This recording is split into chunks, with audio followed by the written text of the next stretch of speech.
Aujourd'hui, une nouvelle page dans mon journal. Il y a pas longtemps, je suis retournée au jardin japonais. Si vous me suivez, vous savez que j'y suis déjà allée au tout début de l'été. C'est un endroit que vraiment j'avais adoré et du coup, j'y suis retournée la semaine dernière, il me semble. De nouveau, j'ai récupéré pas mal de petits papiers, donc on va les utiliser aujourd'hui. Alors déjà, la dernière fois, j'avais fait une page, elle est juste ici, je vous la montre. Donc le but, bien entendu, c'est quand même pas de refaire la même. Ça va me permettre de me creuser un petit peu la tête pour proposer quelque chose de nouveau qui, pour autant, est sur le même thème. Déjà, j'ai quelques papier supplémentaire, mais là vraiment j'ai envie de partir sur toute autre chose. À l'intérieur on a un plan du jardin que bien entendu j'utiliserai mais plus tard et pas de la même façon. Et on a aussi toute une partie explicative sur tout ce qu'il y a à l'intérieur du jardin parce que globalement tout a une signification, que ce soit les bâtiments jusqu'aux carpes, jusqu'aux pierres. Vraiment tout est détaillé dans ce petit livret, il est disponible à l'entrée et franchement c'est super intéressant, ça permet d'apprendre plein de choses. Donc je pense que je vais déjà venir déchirer la page qui se trouve tout à la fin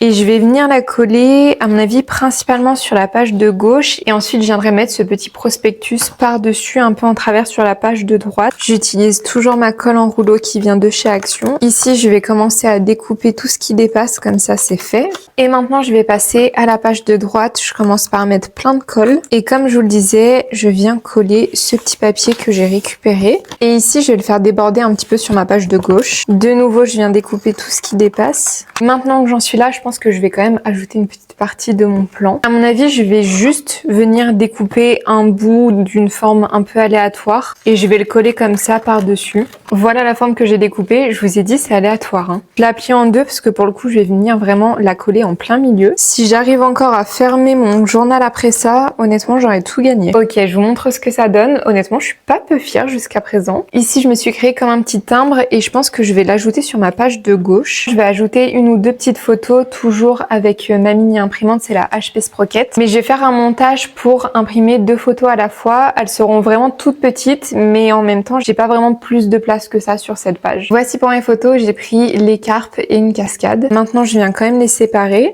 Et elles, pour le coup, je vais plutôt les coller sur la page de droite. La première, je vais la mettre juste ici. Et la deuxième, au-dessus. Écoutez, je pense que j'ai terminé pour cette page. J'ai pas rajouté grand-chose sur la page, cette fois-ci de droite. Mais parce que juste ici, je ne sais pas si vous pourrez le voir, mais en fait, il y a tout un texte explicatif sur une cloche de la paix qui se trouve dans le jardin. Et je trouvais important de le laisser. Enfin, en tout cas, moi, je préfère qu'il soit apparent. Donc, voici pour ma petite page. Honnêtement, je me suis pas trop pris la tête. Dites-moi en commentaire ce que vous en pensez. Et dites-moi si vous préférez celle-ci ou la précédente.